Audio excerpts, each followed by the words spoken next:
Well, good morning, everybody. Good morning. So, I'm going to mix it up a little bit today. And this morning, I'm going to use the time to shift our perspective ever so slightly. I really enjoyed, Thomas, your presentation yesterday about the comparative literature study of gaming. Brilliant. I think there's so much importance for us to talk about this media as, overtaking the country, the youth, adults. But I'm going to put you on the spot a little bit, Thomas, and say, you talked about learning with games, and that's so important. But I'm going to challenge us this morning to shift our perspective ever so slightly. To shift away from learning through games and to focus instead on what it means to teach through games. To teach through games. Kids are going to learn when they play a game. Kids are going to learn when they walk down the street. Kids are going to learn when they read a book. Kids are going to learn. I always love these brain studies that talk about the impact of the internet on brain activity. Well, you know what? Opening your eyes and living life impacts brain waves. But what does it mean for us to intentionally steer the learning, to teach as master teachers, and to serve as leaders in our schools, districts, communities, and classrooms of pre-service teachers and librarians to talk about teaching through games? Why is this so important, and why do we look to games? Well, research shows that games bring us into this wonderfully cyclical opportunity for reflection. They bring this high level of engagement, and that engagement directly primes the brain for knowledge anticipation. And so we know that there's something that's going to happen there. And then we have that knowledge acquisition because we've been so primed by the environment of the game. We get to practice and process. And then knowledge application. And that is the critical point of why games. Because the learning that takes place during experiential learning is richer and deeper than lecture-based learning. And through games and simulations, we can have an experience. We can practice and process and apply our knowledge. And then, always, take that opportunity for reflection, for that metagame, for the debrief after the game. What did you learn? Why do you think I had you play this game today? What was my instructional objective for taking the time in my classroom to bring this resource in particular? Make sure they understand that you thought about all of the possible resources that you could have brought to bear. And with all of those possible resources, you decided as the expert, as the master of pedagogy and curriculum, that you were going to teach through games. And that's a bit of a brainstorm. That's a bit of a shift in our thinking of why we're doing this. Now, it's very important to note, as with any other attribute or any other new kind of thing in learning, when you start looking at games, when you start looking at barriers to anything in education, the big three pop up, right? Mm-hmm. There's no time, there's no resources, there's no funding. We know, that's a given. I mean, it's like, we could have played Family Feud this morning, but honestly, the top three answers are pretty much a given. What do you think answer number 4 is, though? What do you think answer number 4 is? Well, when it comes to games, in this study in Singapore, answer number 4 was lack of direct instructional alignment. That's what kept teachers from implementing game-based learning in this broad study in Singapore. They felt that the games were not directly aligned to their classroom instructional practices. And this is where we have some control. Because we, as the content curators, as the content selectors, as the pedagogical coaches in our districts, we can help guide the selection. So where does this work come from? As Brian talked about yesterday, we've had the great fun of running the country's largest library of curriculum-aligned board games. Really working over the past decade to develop this program focused on teaching through games. And I've also had the great pleasure of working with Roger Rosen and Rosen Publishing to co-author, along with my mother, a retired education professor, 5 books on teaching through games that let us really lay out what we've learned. And so we could take a pedagogical approach, and with Brian Mayer's input, bringing that design perspective and really that instructional focus. This is a systemic approach to teaching through games. I love going to Gen Con every year. Gen Con is the largest gaming conference convention in the country, held in Indianapolis every year. It's great to see my Indianapolis friends over here. And every year at Gen Con, Brian's been going for the past 7 or 8 years, and they have a trade day ahead. And we go and we talk and present at Gen Con, and every other person we run into in the line, oh yeah, my wife's a teacher, my sister's a teacher, my cousin's a teacher, my son or daughter is a teacher, and everybody knows a teacher in their building who teaches with games. But we can't have one teacher in the building teaching with games. That's not a systemic adoption. That's not an instructional program. We need to talk about a widespread adoption of teaching through games. And I think in the Genesee Valley school library system, we've taken such a strong pedagogical and curricular approach that we have had huge buy-in from administration, from boards of education that we've had to go through games, principals and superintendents that call us and say, why aren't my teachers playing games? When are you going to come out and do that game-based learning professional development for my district? I want teachers playing games because we've shown them the direct application. So what we've done in these books is try to lay out curricular units with directly aligned games, with background knowledge for the teacher, with primary source documents included in the book, with discussion questions, with writing prompts, with assessment information. All of those things that say this is a full-featured, well-developed, vetted instructional program, an instructional approach, where games just happen to be involved as another type of curriculum-aligned instructional resource. And I think that's been the big shift in how we talk about this. We are not just playing games in the classroom. We are using them as we would use any other curriculum-aligned instructional resource. We could teach through databases, we could teach through books, we could teach through video, we could teach through lecture, or we could teach through a game experience as just another type of instructional resource. But the critical aspect then is, how are you going to pick the right games? And this is where the work that Brian has brought to our game library is absolutely essential, because he's helped us develop 4 selection criteria for games. And the first thing, the critical thing, is gameplay. Gameplay comes first. Now, we all know those instructional games, especially in the elementary classes. If you go in, they're collecting dust on the shelf. You know the ones where you flick the spinner and you do the worksheet it lands on? Our kids see right through that. That's not going to cut it. We've got to have real gameplay. Real games that gamers love. That is what comes first.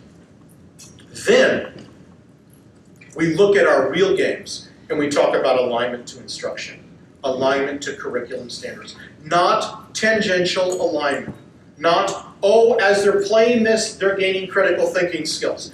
That is a great place to start, and that is absolutely accurate and absolutely true. But what we've tried to do is go deeper. Because if we're going to get these truly into the classroom as an instructional approach, we must be able to show that using this for instruction, this approach, help students master these specific curriculum standards and instructional objectives. And so we need to be able to tie it to assessment of learning. Then you have to sometimes modify the games. Remember, we're not playing the games. We're using the games for teaching. We're using them as an instructional resource. So there are some elements of some games that you might not use. You might remove things. And so that's one of the aspects that we do as the experts. We look at the game and we might say, yes, this little piece over in the corner of the game is very important for repeated gameplay. They've added this for replayability and for variability in scoring, but we're not playing the game. We're using the game. We're teaching with the game. So we don't necessarily need that. An example in the piece of cake, if anybody played piece of cake yesterday, and if not, try today. Great social justice game, great for empathy. One of the things that we talked about as we were going over and doing the training yesterday, I said, look, there's a rule in here where you can, instead of taking a piece of the cake, you can flip over one of your stacks of cake that's in front of you. And I said, look, we don't even teach that rule because there's not really, usually, there's not many instances in where that would be a better choice. And so we leave the rule out because it simplifies the instruction of the game, it simplifies the playability of the game because it's not important. That one rule is not critical to the deep understanding that we're trying to get. It's not part of the curricular learning. Finally, we do very clear evaluation on the return on investment. And that's important because we have some games that take a while to play, like 6 to 8 hours in some instances. And if you're going to invest time, this better be the best approach for teaching this content area. It better be incredibly valid. And so we look at that. We look at the time for setup and learning the game and implementing the game. And some games are light study hall games, and that's great. And some games are really deep instructional games. And for those, you want to make sure that there's that very clear alignment. So how are we really picking the games? What does it come down to? Well, there are two primary aspects for consideration. The first is the theme of the game. So we'll talk about the thematic alignment of games. So some games are very closely aligned through theme. It's a game about animals. It's a game about history. It's a game about the Revolutionary War. It's a game about science. You're not necessarily doing science in the game. It's a game about science. Thematic alignment is important because it really helps us develop that anchor for learning. It gives us a chance to introduce vocabulary, the academic vocabulary of the topic. We can bring in through the theme of the game. So we have games about ancient civilizations. It's a game Amun-Re about ancient Egypt. And thematically, it's very closely aligned to ancient Egypt. You play the game, and halfway through you stop, and you remove all of the governors and all of the farmers, and you leave the pyramids, and then you play the game again and score a second time. Well, that is representative of the Old Kingdom and New Kingdom in ancient Egypt. And so they took that and thematically embedded it within the game. You're talking about the Cartouches. You're talking about the provinces along the Nile. And the provinces right along the Nile had farming. Provinces away from the Nile relied upon trade. All of these different thematic elements are present in the game and ready and waiting for us as the teachers, to tease them out and bring them to the forefront, to introduce them to the students within the game, to read the game board very carefully, to consider the decisions made by the game designer, to really dive deeply into the research that had to happen for some of these deeply thematic games to come about. The other way we can think about games is through the mechanisms. Mechanisms are how you play the games. Mechanisms in games are kind of like genres in books. And so you have people that have mechanisms that they follow, that are favorite mechanisms of theirs. I really dislike pick up and deliver games. I don't like them at all. I also don't really care for mystery novels. So you have personal preferences. we have to look at mechanisms because they're another way that we can really get to some of the instructional standards around application of skills. So for example, auction games. In auction games, you have to do valuation. You have to do critical analysis. You have to think about monetary attributes of different things that come up for auction. Impress your luck games. You're thinking again about a return on investment or a risk assessment. So great opportunities there. Dexterity games test fine and gross motor skills. I have to tell you a little story about picobello. One of the things that Brian and I, being at a system office, we miss working with students. We miss being in the classroom. And so what a great opportunity to go out and work with games in the classroom. So I would go out to one of our small school districts in Elba and work with a kindergarten classroom for students with special needs. And there was a young girl in that classroom. We go out and do games once a month. And there was a young girl in that classroom who had some severe motor impairments. And I brought the game Picobello out. Now this is just adorable little French game. And what you're doing is rolling a die, matching the color, and hanging up laundry with those little clothespins that you can see. Very French. And I brought the game out, and this young girl, the first time around, the one-to-one aide, did it. And I said, well, let her try. Let's see how it goes. First time around, she needed support. Second time around, she needed a little more support.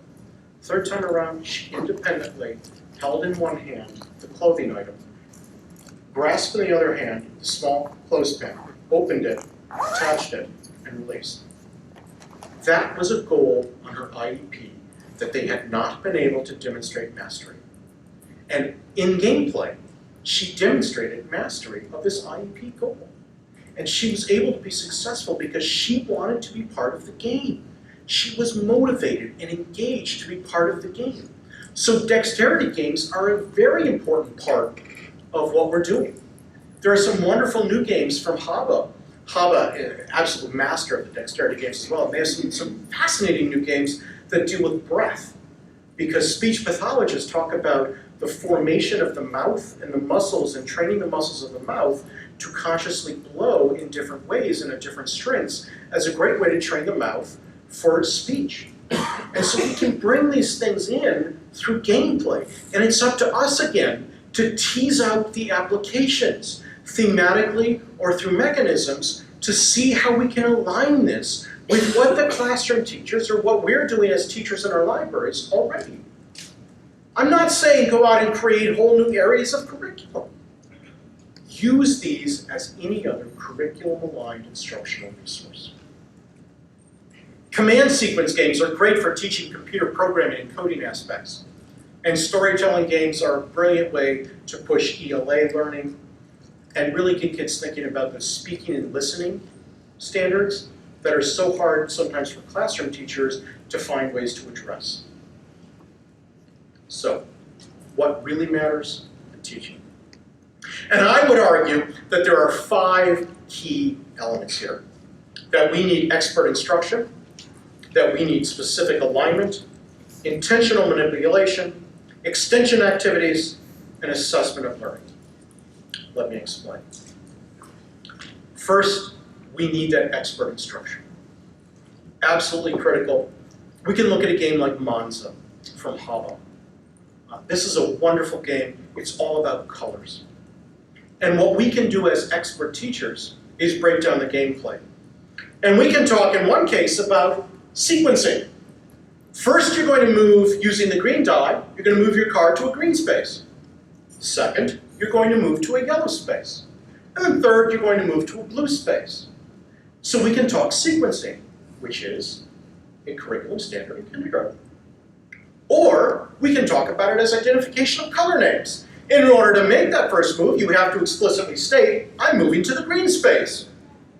Now we're addressing another standard, another aspect of learning, where we're matching up and having demonstration that the students have mastered their color names. So we can look at it both ways. And it's up to us to bring the expert instruction and to be the pedagogical and curricular coaches in our schools, the leaders that help the teachers see how to use these resources. When it comes to specific alignment, we need to be very specific. And this is what lets the administrative teams in our schools see that we're not talking just about playing games, that we are bringing them, as librarians, a whole new set of instructional resources. I can't help but think about Evolution from North Star Games. Great company, great game. First saw this game in Germany in the original Russian. And I've got to tell you, the American, the English translation of this game, it was a bit janky. It really was. There were some rough patches in the translation, but there were some really cool things about this game. This game was designed by a professor of biology at Moscow University, so it had this full science behind it. North Star Games, which is a wonderful American company, took this game and they worked with the original designer and the original company, and they brought in beautiful artwork, they cleaned up some of the gameplay aspects, and released it to huge critical acclaim.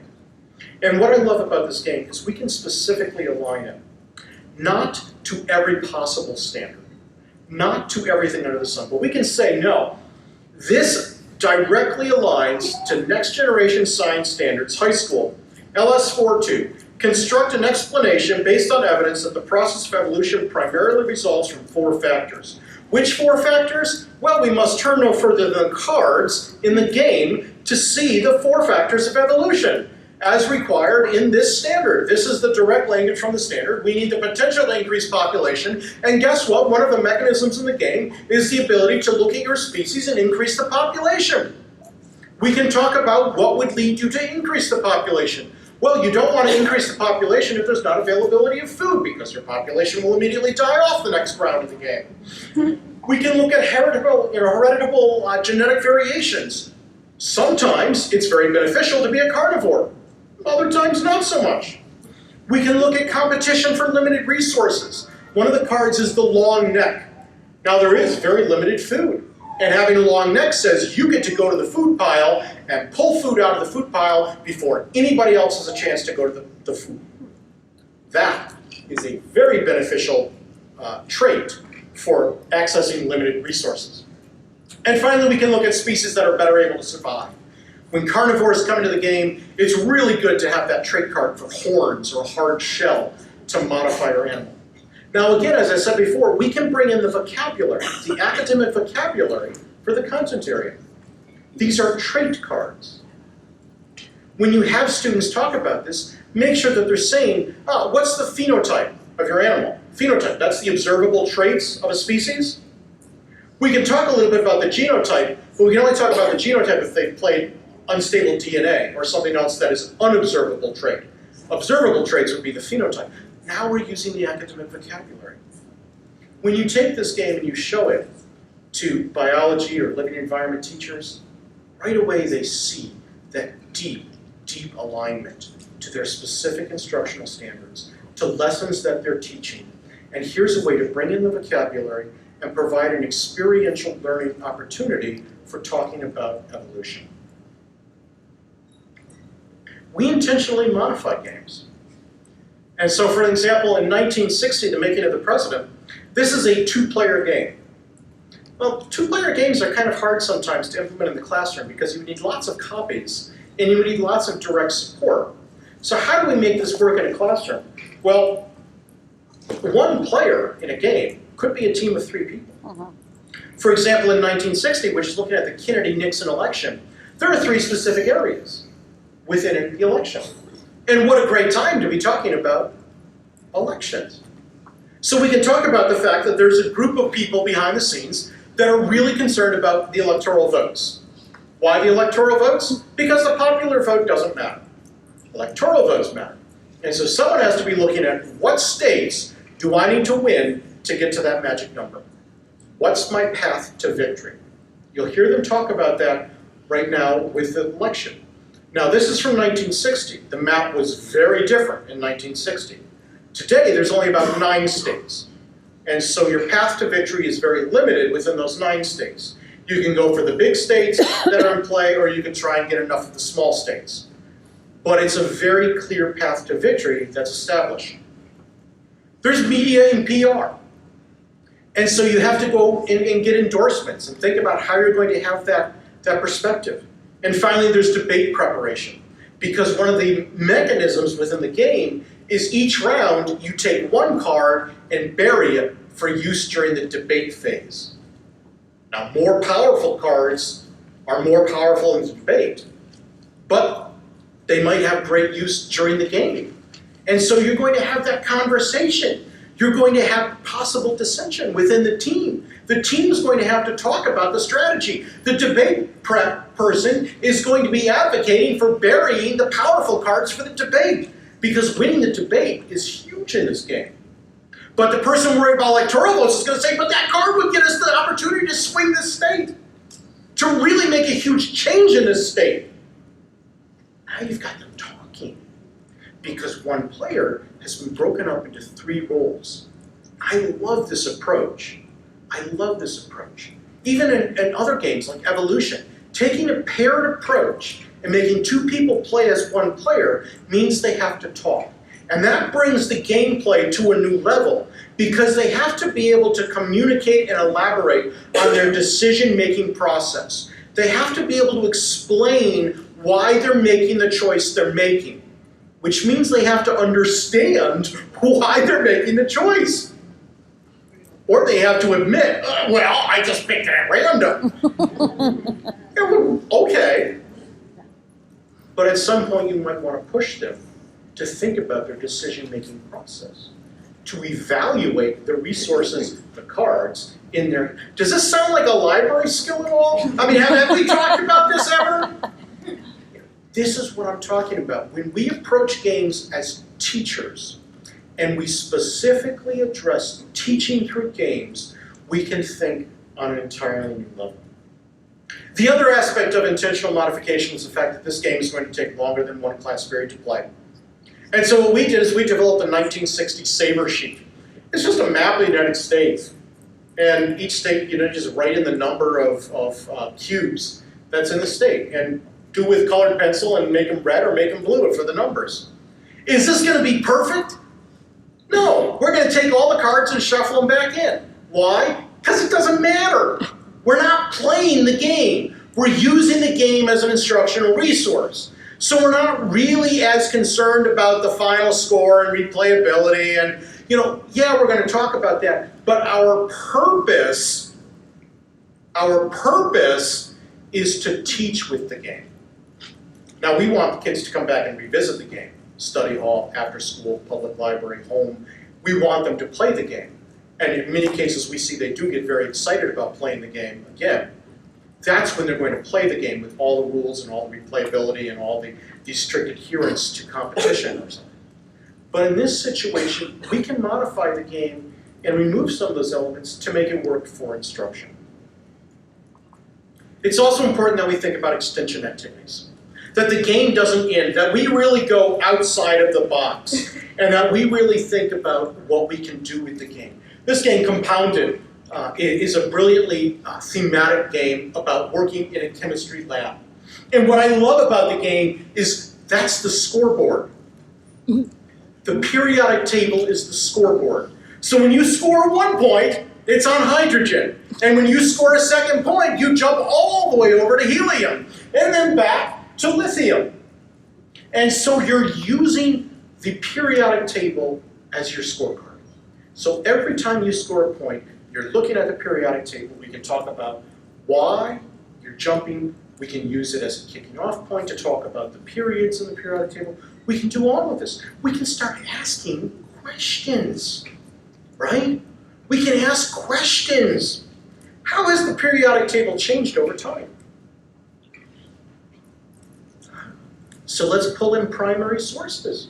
We've got the game board with the modern periodic table.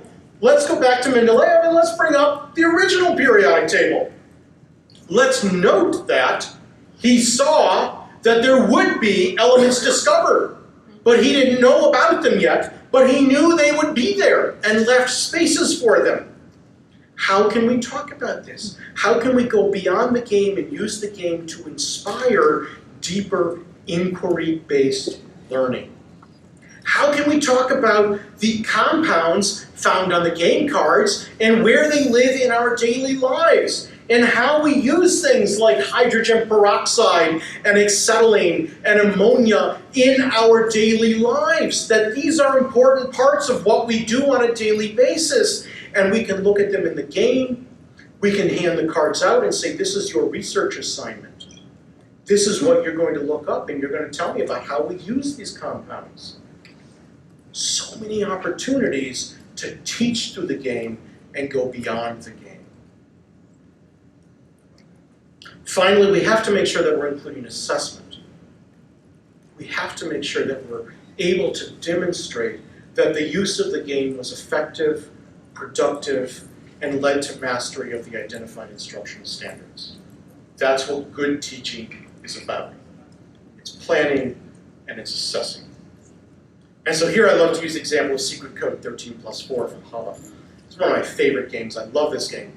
And in this game you have dice and you're rolling the dice and trying to get through these laser gates. Because you're breaking into the British Museum to steal the Mask of Amun Re. Oh, those Germans and their sense of humor. What a brilliant game. It's beautifully done. I love it. But we can also do assessment. So let's do a quick little assessment. I have just randomly rolled the dice, and these numbers happen to come up through my completely random manipulation of the dice. And I have just happened to randomly manipulate those 3 laser gates that we have to unlock.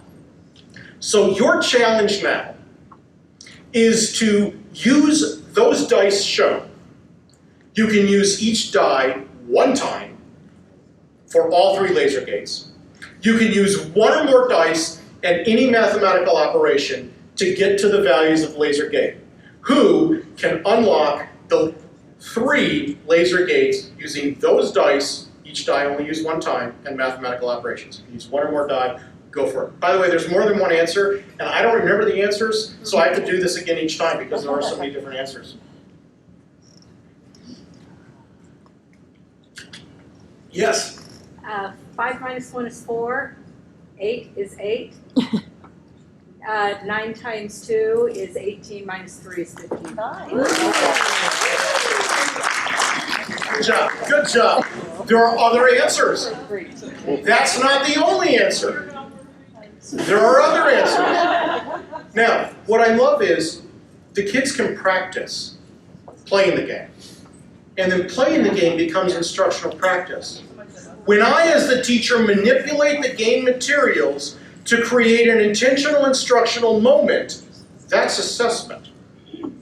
Assessment occurs in the exact same environment as the practice and the learning. This is authentic assessment in the same environment. Randomized application for play, manipulated application for assessment of learning. The students will be familiar with it. They will understand what to do. Games can become assessments.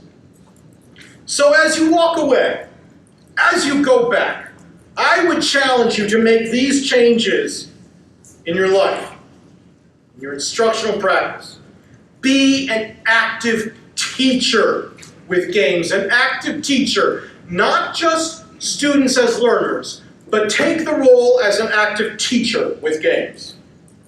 Align game usage with great care. It must be meaningful. It must be explicitly shown. We get 1 chance for libraries to take on a leadership role with game-based learning. Let's get it right.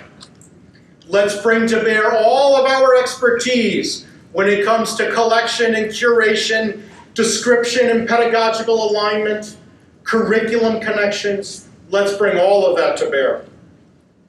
Use the game. Don't just play it. Use it.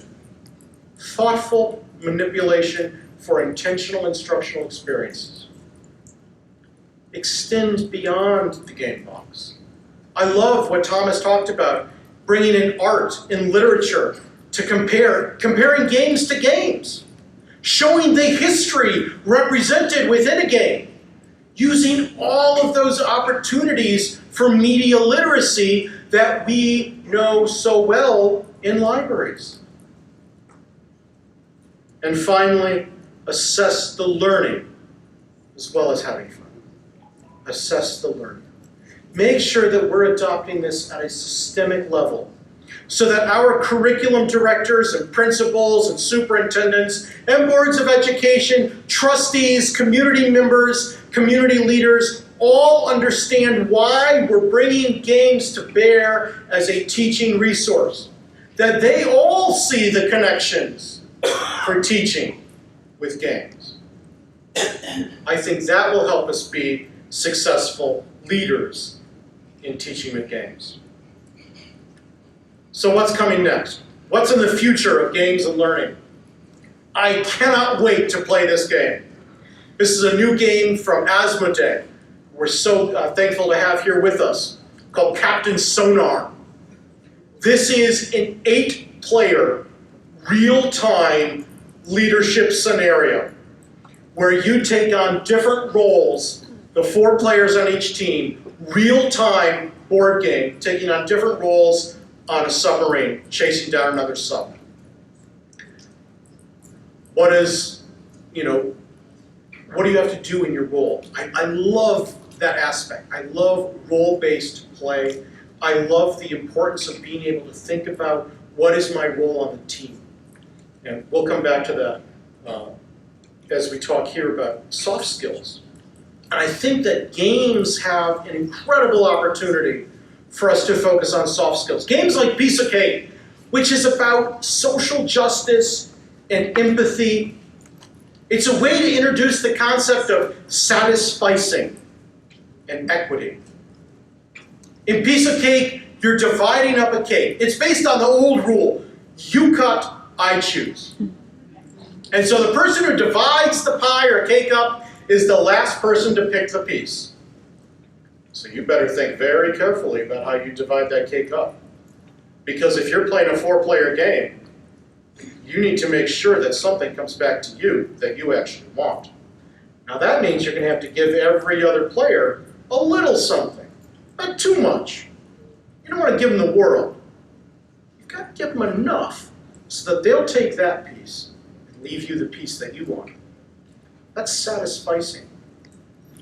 But it's also, in a social justice sense, talking about win-win. It's talking about, a rising tide lifts all boats. It's talking about saying, if we all look at meeting needs, we all can do better. What a great way to teach empathy and that soft skill that we all know we need to be talking about, but we struggle to find a way to really teach it. And we can teach it through games. We can talk about some wonderful collaborative games like Orchard or Pandemic. I love Pandemic because, again, you're taking on a role. And one of the really neat things to look at in Pandemic is you have the role of medic. Now the medic, here you're playing agents from the Centers for Disease Control and you're traveling the world to eradicate diseases that have sprung up.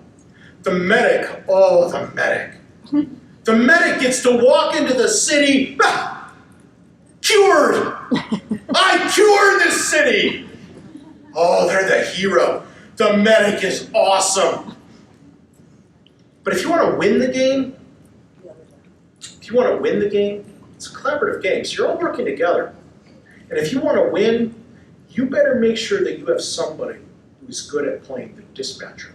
You never really see the dispatcher. They don't get to do a lot. They don't move around always. The dispatcher's special power is on their turn. They get to move other pawns and other players as if it was their turn. The dispatcher is the person that gets the medic to the city that needs to be cured. The dispatcher is the person that gets the scientist over to meet with another researcher to trade cards to find a cure. The dispatcher is the person that makes everything happen. And we know in our schools that it's the paraprofessionals in our library, in the office, in the operations and maintenance staff. Those are the people If they're not doing their job, and if they're not happy, the school is not going to function.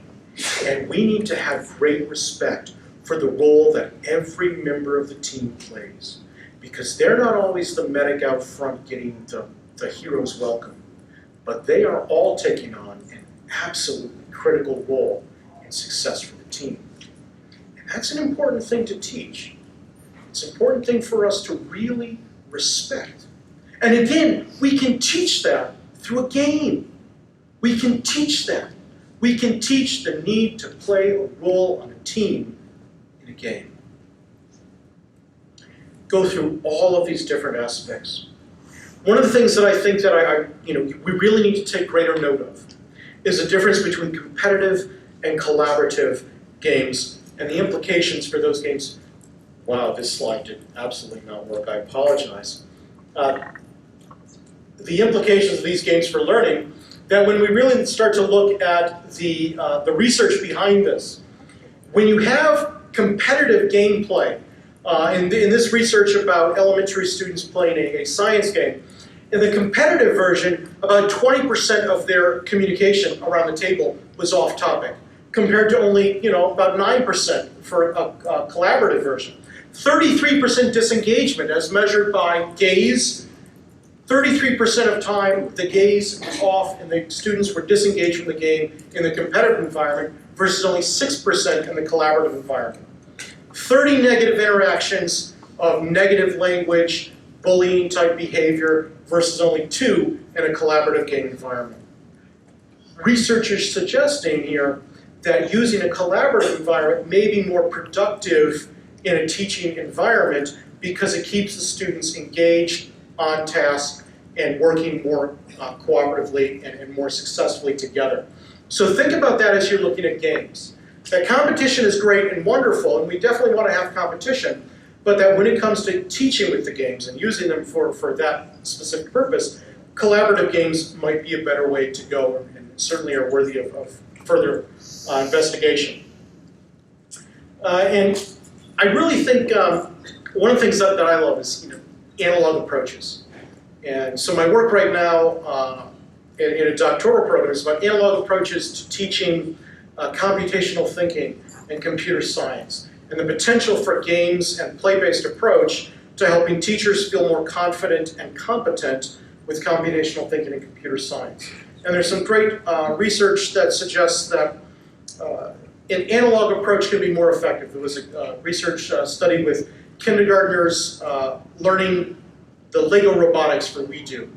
And those that started with an analog with the command pictures from the blocky programming languages printed out and pasted onto wooden blocks, they had a more successful learning experience than those that started in the digital environment. So we can do all these things on analog, and I love board games.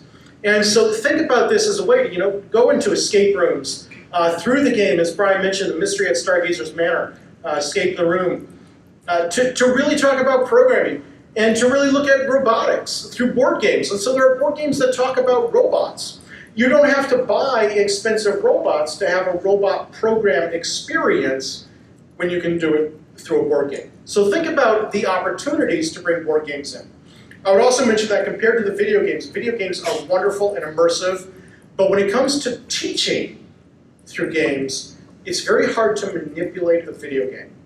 Now, some of the newer games that are coming out are much more extensible. And so if you look on Steam, there's a company out of, I believe, Finland, Paradox Interactive, and they have a number of games that are highly extensible. And so there are lots of modifications developed on Steam. But if somebody that knows the programming hasn't developed the modification that you need, you still can't do what you want to do. With the board game, we can be the programmers. We're modding or manipulating the game because it's an analog space. And so I think that's an important consideration for teaching with games. Finally, a very exciting new announcement here. Working in a collaboration between Rosen Publishing and Haba Games from Germany, we will be launching soon a series of books and games developed to provide these internationally recognized award-winning games. and then creating stories, fiction titles for each of the games with licensed permission from Hobbit to use the artwork. So the art and the characters from the board games will show up in the fiction and the stories to bridge that direct move from the gameplay into the reading and the literacy, as well as aligning nonfiction text that will extend the learning through these different thematic classroom units for gameplay. So this will be really targeted to a preschool and primary age. The first 3 thematic classroom topics are plants, animals, and colors. Then we'll be looking at shapes, numbers, and I think there might be one more.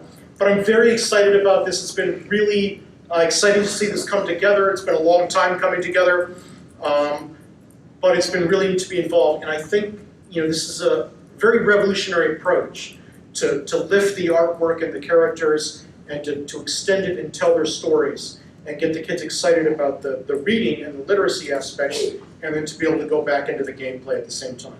So this will be coming soon, and I think this is going to be a really neat new future direction for teaching with games and all the different potentials there. So in closing, resources, my website is up there at Play, Play, Learn, and lots of great resources up there and ideas. If you have questions, please feel free to email me directly, chris@PlayPlayLearn. For better alignment for games, the gvlibraries.org/gaming, that under Brian's expert direction there as the leader of the game library, alignment of both board games and digital games, online games, direct alignment to Common Core standards as well as sort of classroom curriculum standards. Please do consider joining the ALA Games and Gaming Roundtable. So as the past president, let me join in Brian and saying, please do consider joining that. It's a great way to continue the conversation about the use of games and to help make events like this hopefully come back to life within ALA. Finally, thank you to everybody else who's involved with Play, Play, Learn, Brian, and my mother, Dr. Patricia Harris. They've been just so wonderful to work with as we go on this journey exploring this kind of different shift and this whole approach of teaching through games, and where we can go as experts, as leaders, as librarians, who teach through games. So thank you so very much. There's some time here for questions, and I'd love to know if you have any.